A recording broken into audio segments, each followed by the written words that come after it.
Hey everyone, this is Josh Brown, and you're listening to the Follow Your Soulheart podcast.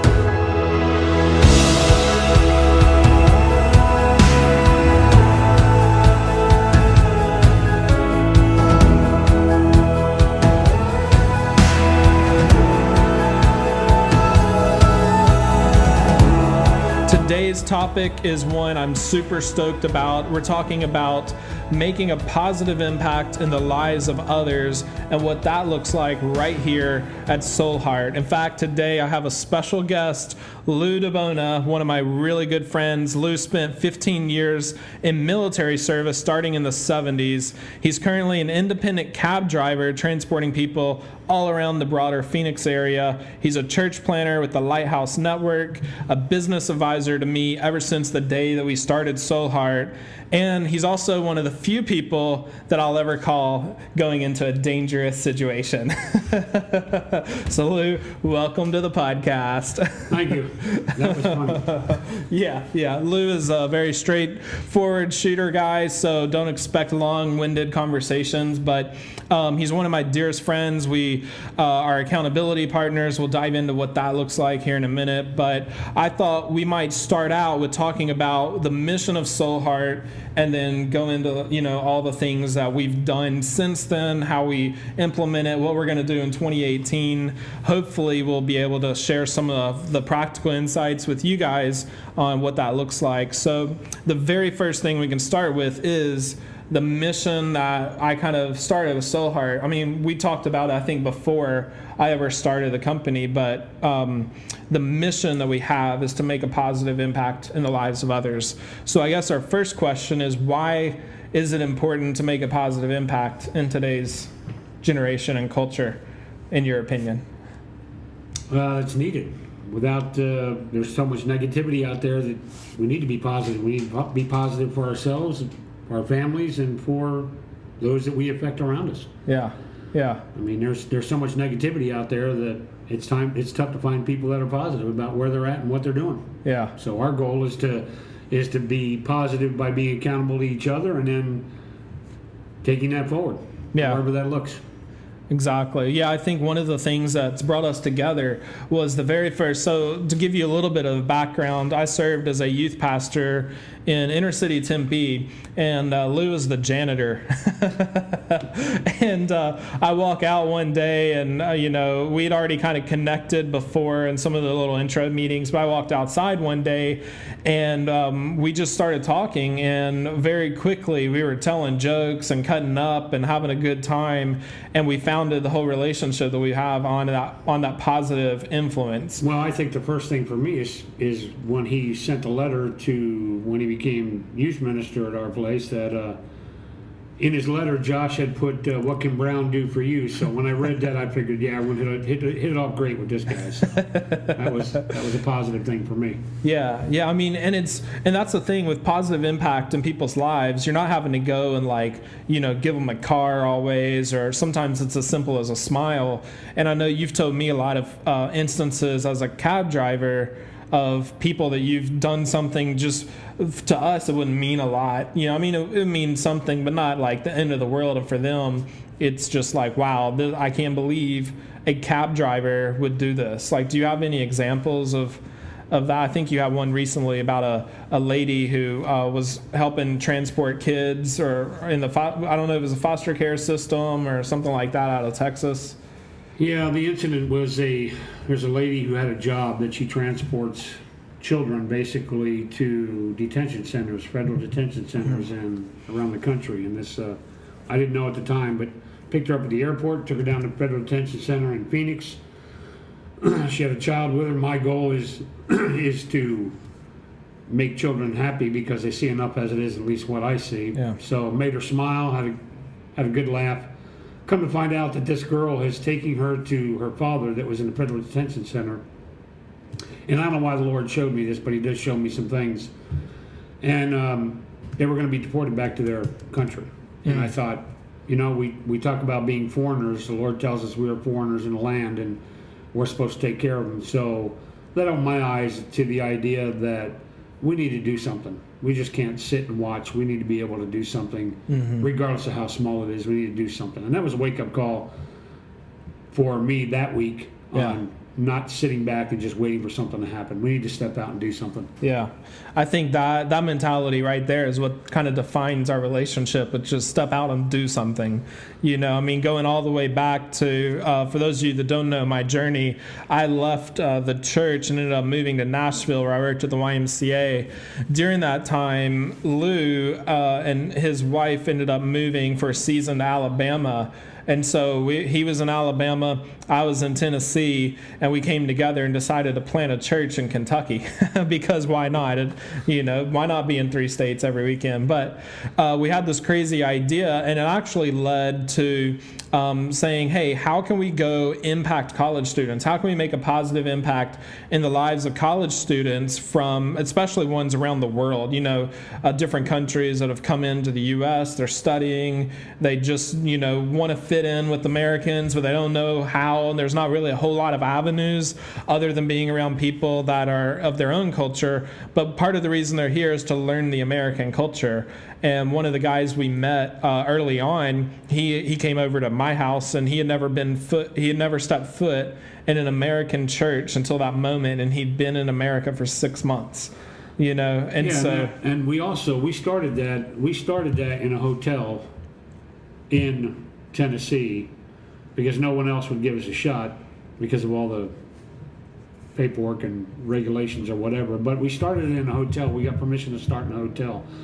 And for a long time, nobody was coming. So we sat around one day and decided that, okay, we just want to see one person come.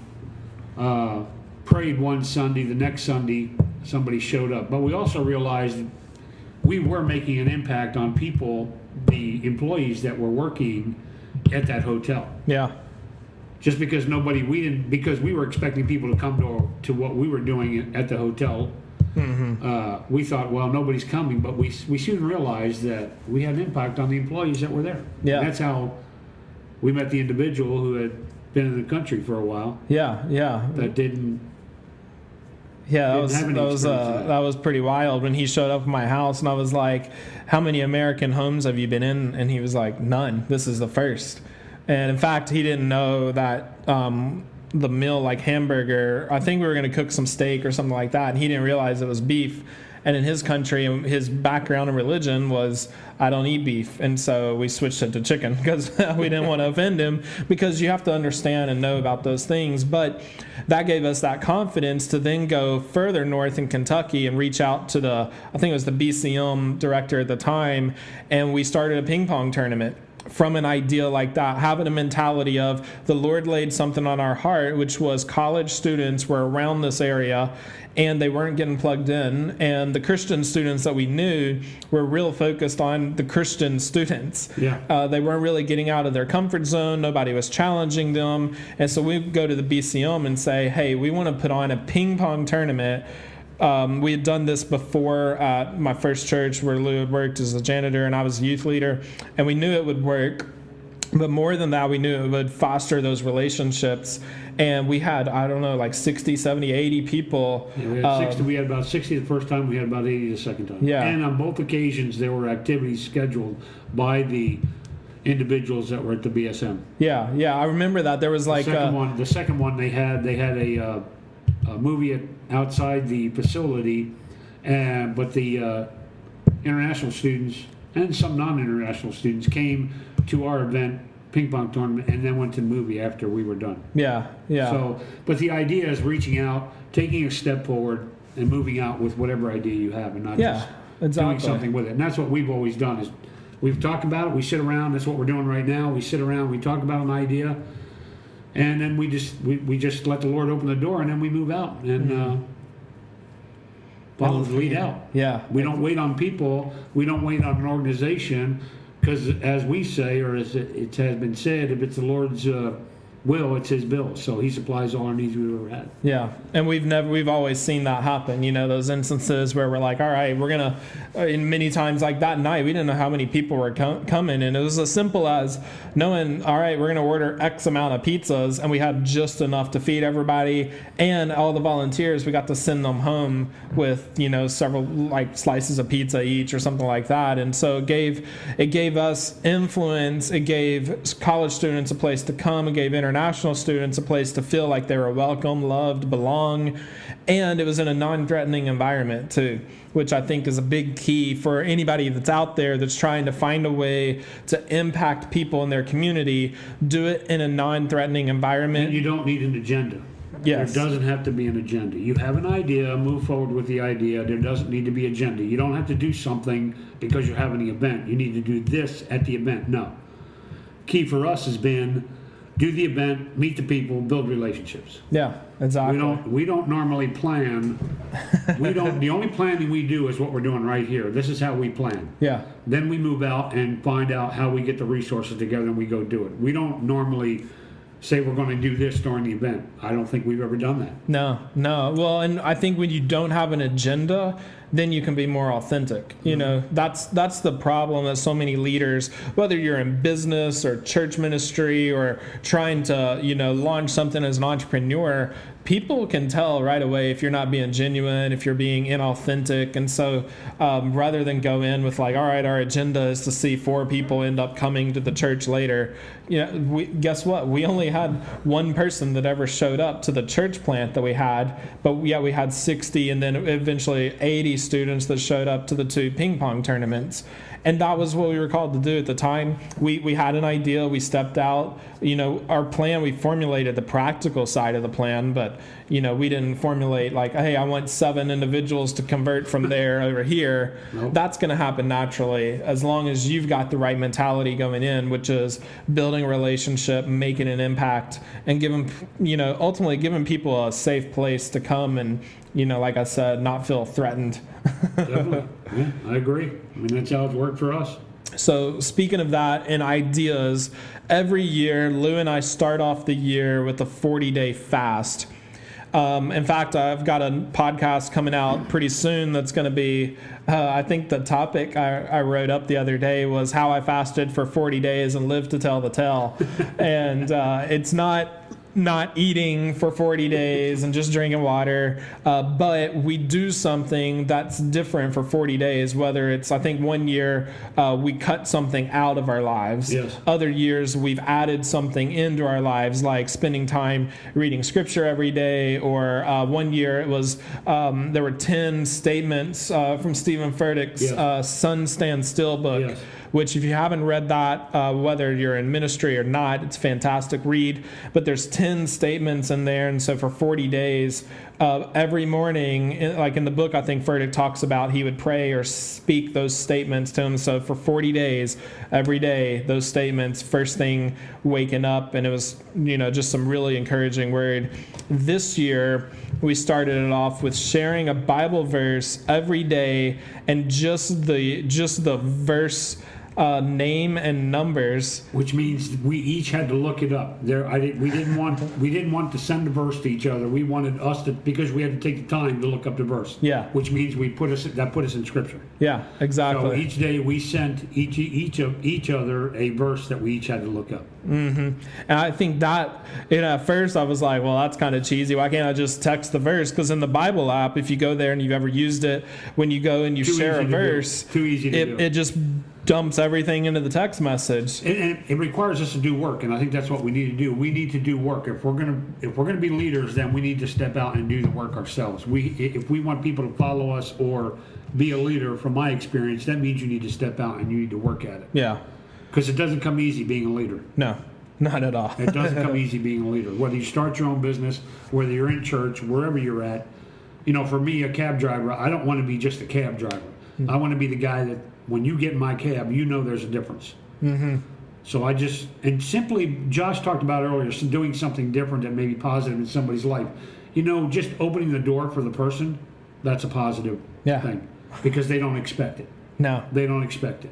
And that's what I want to do. I want to be able to do something to that for that individual that individual doesn't expect. Like when they say thank you, you're welcome, whatever the case may be. But again, just opening a door is a positive thing for some people. Yeah. Well, and I think that's why so many leaders they struggle quite a bit with trying to come up with a new idea, or, they get on that train of like every time a certain publishing company produces a new curriculum or a new event, or like if you're in the maybe non-ministry world, you're probably a big fan of like Tony Robbins and some of the gurus that are out there, and they've got this training and that training. Donna Miller's got a $2,000 training. Some over here, you can go on the ministry side to Catalyst One Days. You can hear all these great people speak, and that's good. But at the end of the day, you're the one who has to get up and do the thing that you feel called to do. And so if you're feeling called to make an impact or make a difference, then it requires you to come up with your own ideas, not just rip from other people's. And then it could be as simple as that, So I like that. So we've got this 40-day fast every single day. We made it. First of all, we made it. It was hard. It seems easy, but just doing that work, looking up your buddy's verse, and then making sure that you've got one that you sent. There were nights where it was like 11:30, 11:40 at night, and it's like, man, I got to make sure I do this. It's a little tough. But went ahead and did that. There were some where I woke up early, right on cue. I shot something over, didn't get anything back for 8 hours. Vice versa with Lou. He's a morning guy in general, and so you give me a lot in the morning. And honestly, sometimes you just see it and you're like, "Yep, I need to do that." But immediately, email, social media, phone calls, business meetings, everything starts hitting the fan. And I think the 40 days makes you do two things. First, it makes you consistent, because you have to. And when you do this with somebody else, you have to, because when the days when I was weak, you were strong. When you were weak, I was strong. Exactly. But then the second thing is, it's not just a month. Everybody can do something for about a month, but that extra 8-9 days there, that's hard. Sure. Yeah. It forces you to do something you're not normally doing in your life. Yeah, exactly. I think so. And the other thing we've also done 40-day, first of the year, 40-day, where we've done something for our family and for our wives. Now, one time we tried to do something like, we wanted to give flowers to our wife every week or every couple of days, but we kind of failed on that one.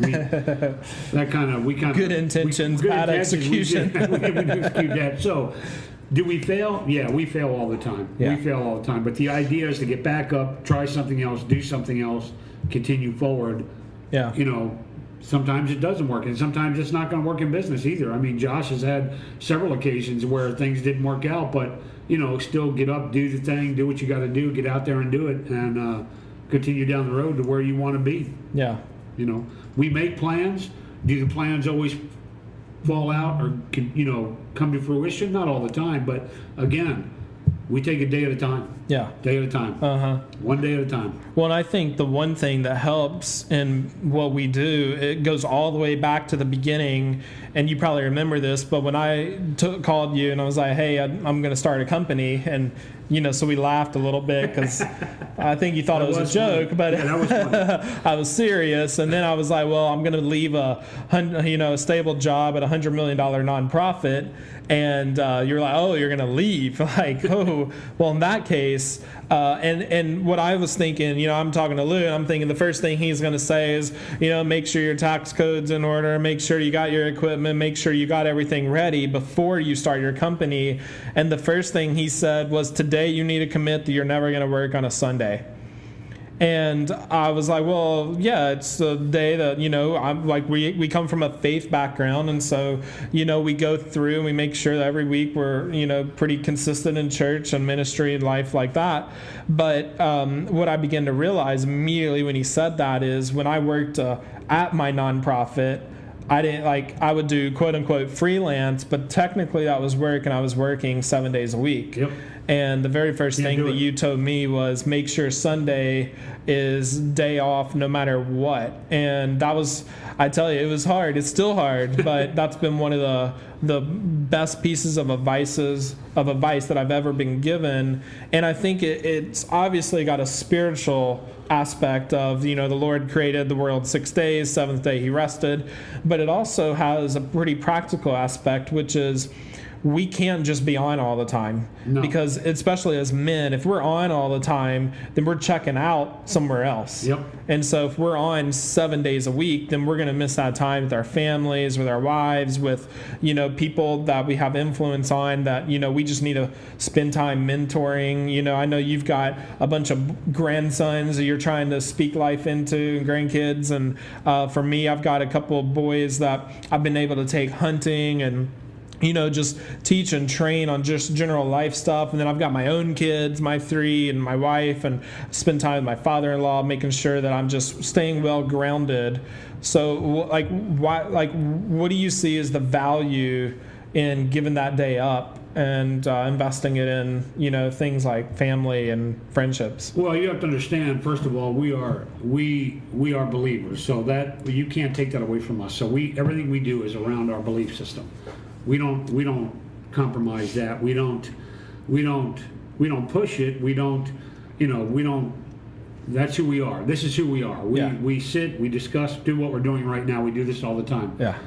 But you need to take time. If you're a leader, regardless of where you're at, you need to take time, because time is important. For me, time is the most important commodity we have. Yeah. Time. You have to take time to invest in your family, and especially in your wife. If you're married, you have to take time. It just, nothing else is going to work if you don't do that. I drive a cab. I drove before. This is my second time driving. When I came back this time, I said, I'm not going to drive on Sunday. Mm-hmm. The only time I drove is New Year's Eve, because it's a holiday. We're going to be honest. You're going to make money. There's nothing wrong with making money. Scripture says there's nothing wrong with making money. Yeah. That's one day out of 365. I'll do that. Didn't make any money, but that's okay. My point is, you need to take time. Whether you have children, grandchildren, your wife, especially your wife. If you're married, you need to invest the time. And for me, that's important. So when Josh started his business, that's what I said to him. The first thing, you need to take Sundays off, because if you don't, it will affect your time with your family and everything else you do. Look at Chick-fil-A. They made a commitment when they first started, and they were working 70, 80 hours, 100 hours a week, but they took Sunday to downtime. Yeah. So that they could focus on themselves, take time for themselves, because these two brothers were knocking it out. Yeah. And they make more money in 6 days than their competitors do in 7. So why not use that advice? If you look at that, you don't need to reinvent the wheel. Look what they're doing, and it's worked for me and Josh. It's worked for us. Mm-hmm. We've taken Sundays off, and it's just been beneficial for everybody. It's beneficial for your attitude, how you look at things. You get, even if you get that time off, you get the day you spend with your family. Josh has got 3 kids. It's got to be big time, even though his kids are being homeschooled. But the point is, you take all that away and you spend time with your family. So it's important that you have to have that time. Yeah, I agree. Well, and I think it helps you create deeper relationships with those people, which you wouldn't have if you're wasting time trying to go out and make money. And you don't get that time back. Yeah, no. You never get the time back. Oh, yeah. It's like the other day we were talking about spend time versus invest time. And so many people, they talk about, I'm going out and I'm going to spend time doing this, or this. And what I'm trying to do is change that mentality to where am I going to invest time? If I say, if I'm not investing time, I'm spending time, and I'd rather invest it, because investments, there's a return on that. Exactly. So an investment in your grandkids, there's a return on that. An investment in my kids, there's a return on that in their lives. It might not be my life, although I'm blessed too, but it's definitely going to be in their lives, because I've noticed that with, the kids that I've had around here at the house while I've ran a company versus, Ashley and Clay, when they started their first years off, I was working, 10, 12, 13, 14-hour days at the Y. So, I think that's a huge one right there. Big time. That's how I see it. Awesome. Well, one of the other things that we try to do is brainstorming, and that's kind of what we have been doing recently. And so several years ago, I guess it was, I don't think I moved out here yet, or maybe shortly after I did. I can't remember exactly, but we came together, and somebody had sent me this shirt in the mail, and it said, "Feed One." And when I got that shirt, I was like, oh, it's a cool shirt. I think it was like maybe Convoy of Hope or somebody like that we've been affiliated with in the past. And they had sent this shirt to me. And so I'm wearing it. We're talking. We meet up at Denny's or something like that. Like, okay, what's an idea? What are we going to do?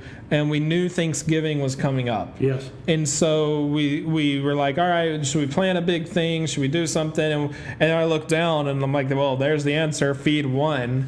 And so we started out by saying, okay, we want to reach an apartment complex. How do we do that?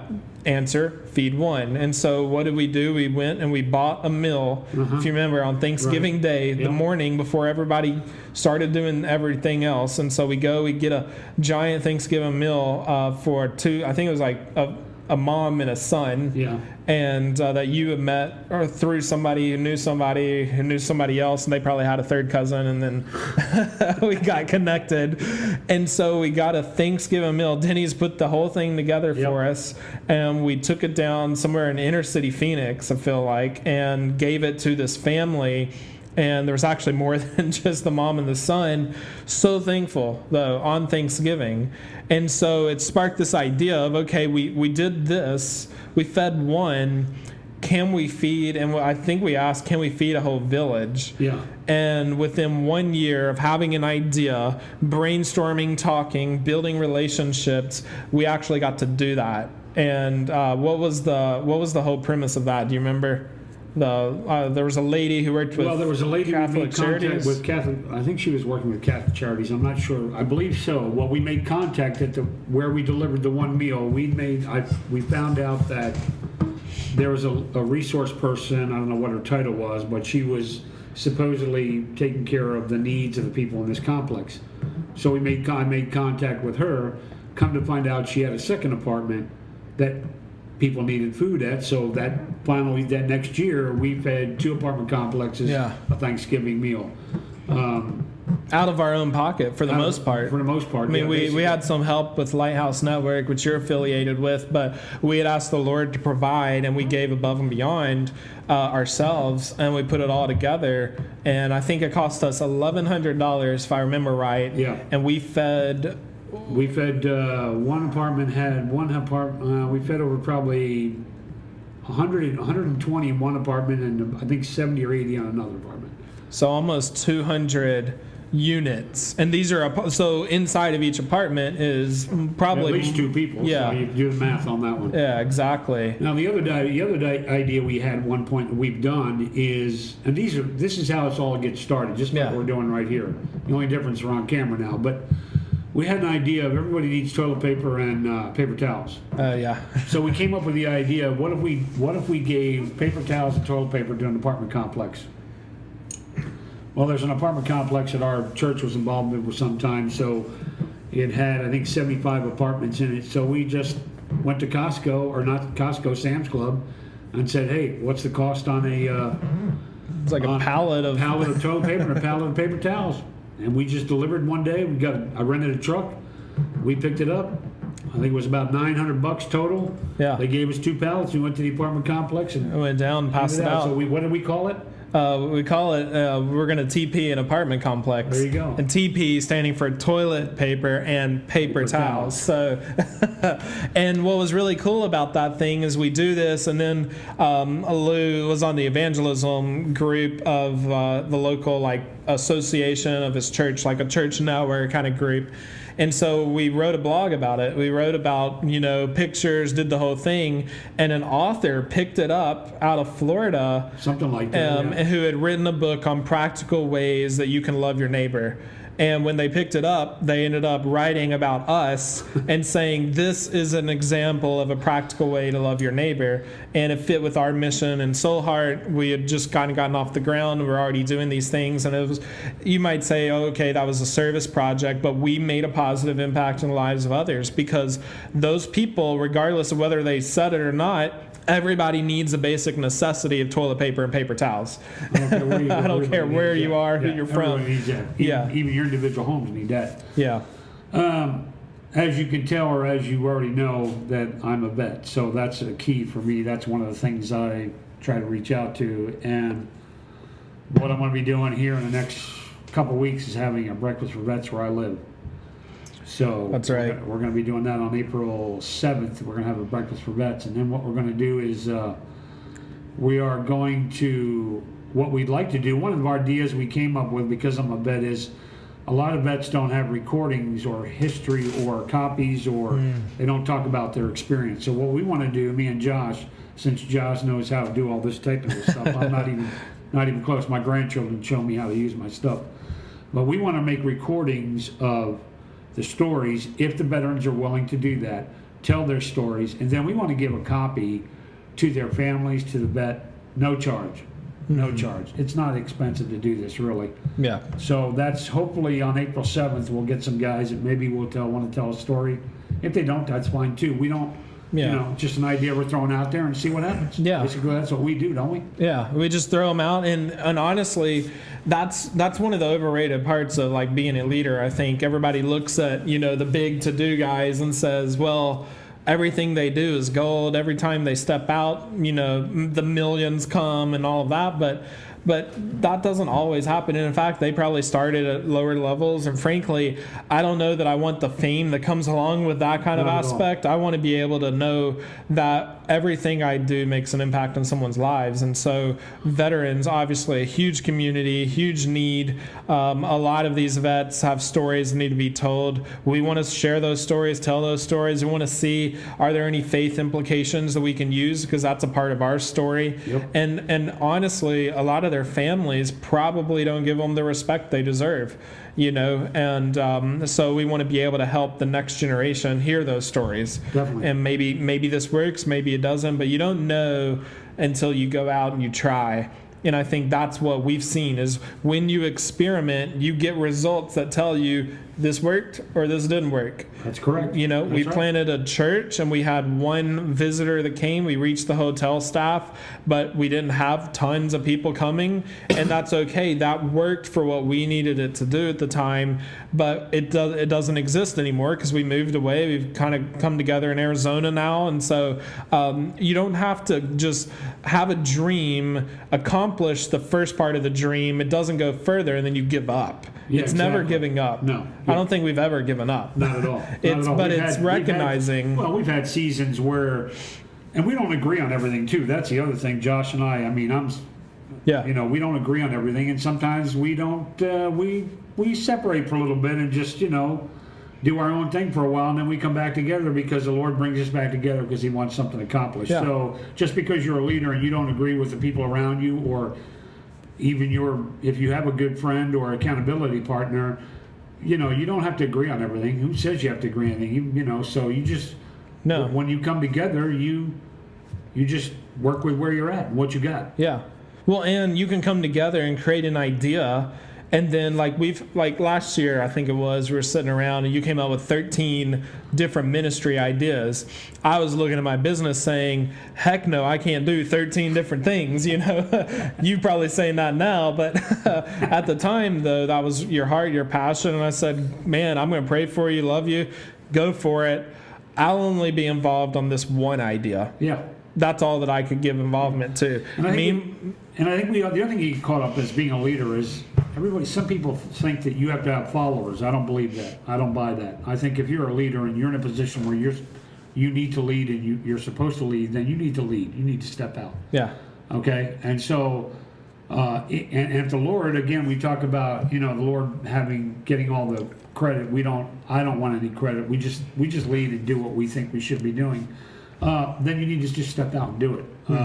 Because the Lord will give you the resources on your own. Yeah. He will give you the resources on your own to take it, whether it's mentoring somebody, whether it's mentoring a business partner or a friend or whatever. It only takes one. Yeah. It only takes one. And it has to start with one too. That's what we've learned in all of this. And I think, last year is a great example. Right when I first moved to Arizona, I left a lot of friendships out of Nashville, come out to Phoenix area. We're living on the east side, so we're kind of far out of the city. All of my client relationships are downtown Phoenix, but I don't go down there all the time since I work out here in about 55 miles away or something. And but I was praying and I was talking to Lou about it I want to have an influence on somebody's life in a mentoring kind of capacity, but not in a selfish way. Like, I just knew that because I've started a company, because I'm doing this thing, because I've created Follow Your Soulheart, that I knew that there was someone out there, particularly a teenager, who needed to hear what I had to say, and we call it coming to the table. And so there was some boy out there who needed to come to the table to hear my heart, my vision, and to have somebody that would listen. I think that's a big key. And so, Matthew, he's been kind of a really solid friend of mine. He's about to graduate high school, and the mature and the wisdom from this kid, the ability to go out and have a great conversation with you on a spiritual topic, on a business topic, even though he doesn't have a business. He's only worked a few jobs in his life. I grew up on a farm, so I knew how to drive a stick at 9 years old. I had a pretty hard work ethic early on in life, and I think some of the kids here that I know don't have that built into and ingrained in their life yet. And so it's been a great relationship for that, because I'm recognizing having a positive impact in somebody's life comes from you investing in that person's life. Exactly. And that positive impact, really, at the end of the day, it's kind of like, have you seen the movie, I think it was Hitch before, with Will Smith? I can't remember the other guy's name. Kevin James, maybe, I think was who it was. And Will Smith is going around trying to tell him all the things to do in a date scenario to land the girl. Right. And and he never does the thing. Like, he never does it. It just never happens for him. And so he's going out and he's giving all this different advice, and he's not following, like, nobody's following the advice to the T, but it's still working out. And so he tries to do it himself, and it just doesn't work out. He gets stung by a bee at one point, swells up, all this kind of stuff. But what mattered was that he was trying, and he had a vision for where he wanted to go, and he was pushing for it. I knew that I wanted to have an impact. When Matthew and I got together, we met the first time, there was some kind of that bond where you just know this person, we're going to be close. Yeah. And so it turned into a hunting relationship. It turned into being able to have lots of conversations. And this past week, he called me talking about his hopes and dreams in college and beyond. And I got to speak life into somebody because I've been there and I've done it. And kind of probably in the same way that you've done that with me through the years, from everything from marriage counseling to just life and business, and holding me accountable when I get in that rut of like, oh man, is this all there is, or is there more to what I'm trying to do? And you can just be that dose of reality that I need. It works both ways. Just because one is older, one person is older than another person, age has nothing to do with advice, with counsel, with anything. Soulheart is about you. What's your soul? What's your passion? What wakes you up in the morning? We've heard that expression before, but the idea is you move forward with it. You don't listen to other people putting you down. You find somebody that's positive, or you just step out and do it. I mean, there's a song Matthew West came out with a couple of years that talks about just basically doing it. Who's going to do it? Who's going to do it? Everything you see out there in the world today that's negative or something needs to get done, don't wait on somebody else to do it. If you have the ability to do something about something, then you need to take the step out and do it. Yeah. You need to take the step out. And I think that's what leadership is about. Leadership is leading. It's leading. There are good leaders and there are bad leaders. And don't get me wrong, there's all kinds of leaders. But a good leader, first of all, doesn't ask somebody to do something they're not willing to do. If you're a leader, you got to do it. You've got to get out there and do it. And if you want people to follow you, then you have to do it. Because if you tell people to do it, I mean, the military's good on that. They tell you what to do, which is okay. They're supposed to. You're training. You have to be told this is what you need to do. But when you lead, you should lead. There should be no question. If you make a decision, you have something that you want to accomplish, you have a passion that you want to accomplish something, and go do it. I think that's what Soulheart's all about. What's on your soul, you know you want to do something, you don't see anybody else doing it, or you do see other people do it, and you want to join them, step out and join them. You don't have to do it by yourself, No. but you can. If there's something that you see that nobody else is doing, and you can make an impact on somebody's life by what you can do, step out and do it. That's what Josh and we have done for long time. 12 time. years. 12 years, I guess. You know? Yeah. And Josh is a millennial, and I'm a baby boomer. So in reality, we shouldn't be together. No. Millennials and baby boomers don't really have a lot in common. Well, we crashed that part of the deal. So, you know, and Josh has been an inspiration with me because of some of the ideas he's come up that I haven't thought about. And, you know, who thought that a millennial and a baby boomer would come together and start some of the things we've done, like we've talked about, reaching out to international students, starting a church. And don't get discouraged. No. And again, that has to do with our faith base. I think being in Scripture every year, I think the 40-day challenge that we do every year is part of why we can sit around and brainstorm and step out on some of the things that we do. Yeah. Well, and not doing it solo. You know, if I was trying to do it all on my own, you're going to crash and burn out, whatever. But having someone in your life that you can be an accountability partner with. And when I say accountability, I don't mean somebody who just nods their head yes every time you have an idea. I mean somebody who's going to say, is that what you're really supposed to do? You know, somebody who's going to get up in your face if you're messing up, somebody who's going to give you the call at midnight to check on you if you're doing something you shouldn't be doing. Like, accountability runs deep. And I think you need somebody who can do that and be a partner with you in crime, you know, like somebody who can...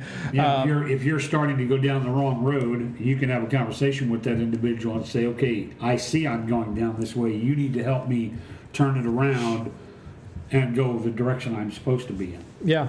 That's accountability. Exactly. And if you're starting to do something that deviates from the mission, which is to make a positive impact in others, if all of a sudden it becomes about yourself, or, you know, in the Soulheart world, I'm able to see that there's big money involved. There's big money. And thankfully, in the scriptural aspect of my upbringing, it said, you know, you can't serve both God and money.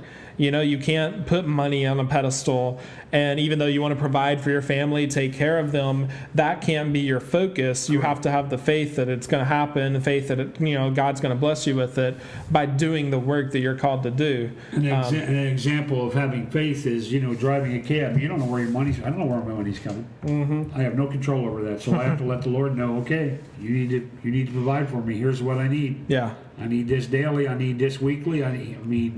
So stepping into that cab in the morning or when I start work, it's not up to me where it comes from. No. I have no control over that. No. So there's a lot of things we don't have control over. So you need to know that, and you need to live your life daily and, you know, accomplish what you want to accomplish. Yeah.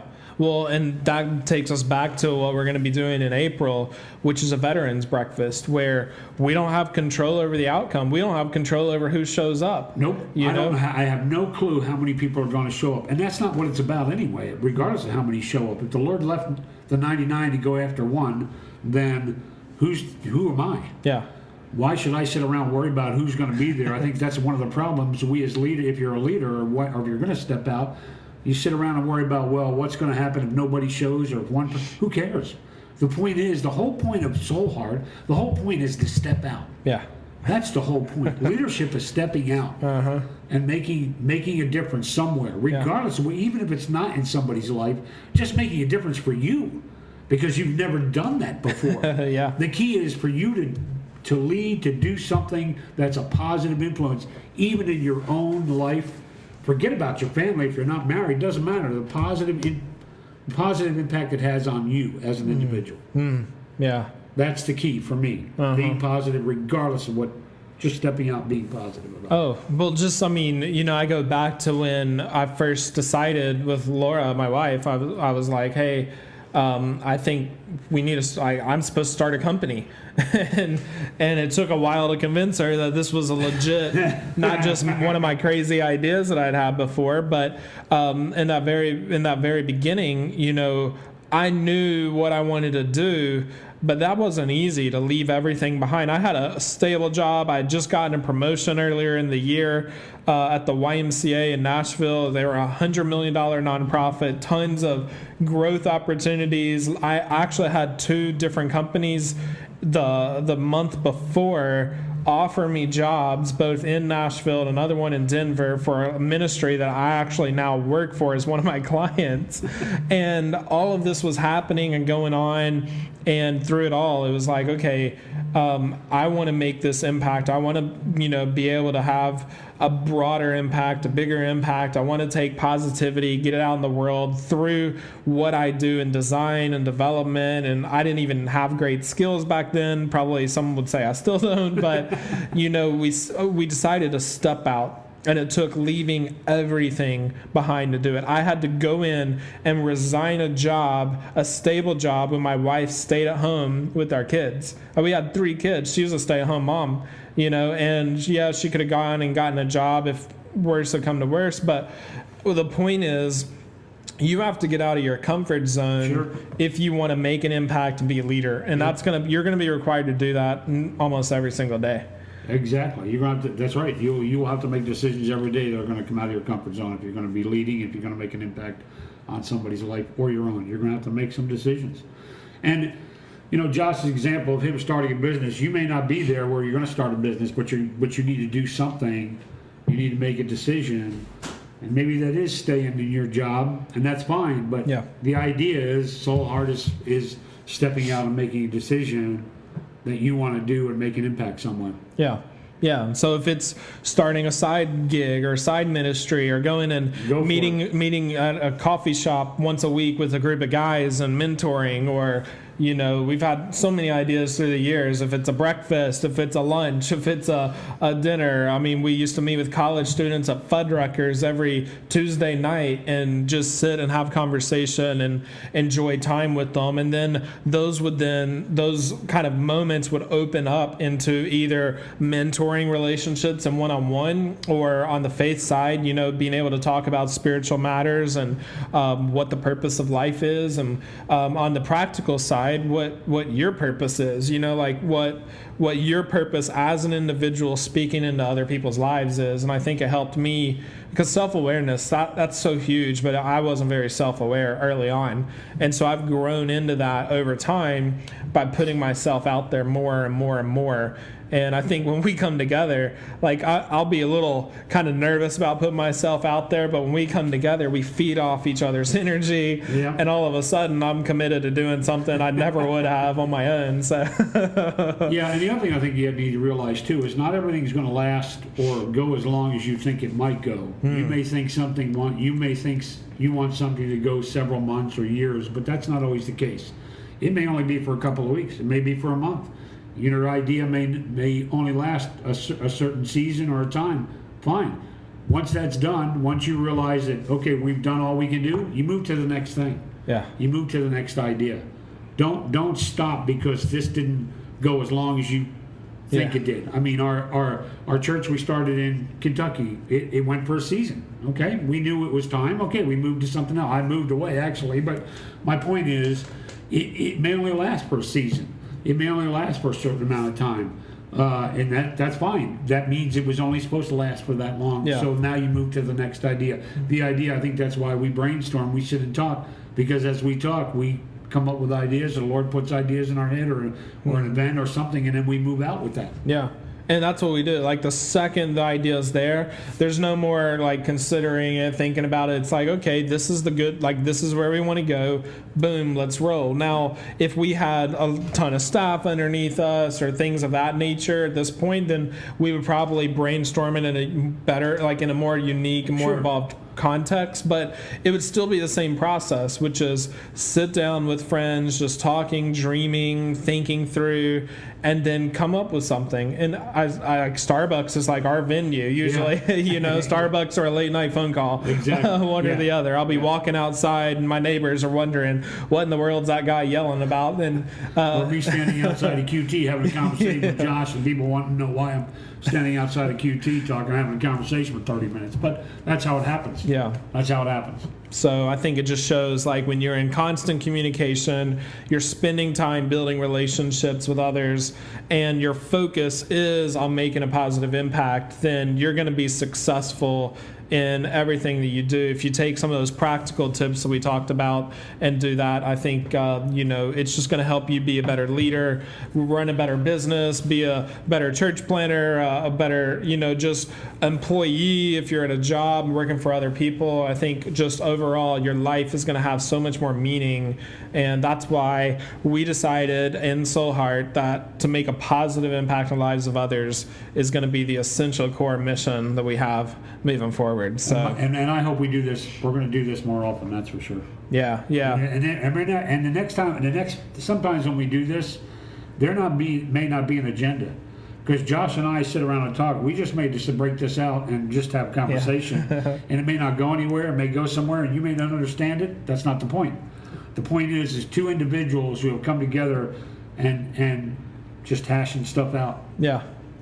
Well, and I think as we do it, we've recognized that's why we wanted to do a podcast and why I wanted to bring Lou on the podcast, because when we come together, I have some of the most tweetable one-liners ever. And then afterwards, I can't remember any of them, so.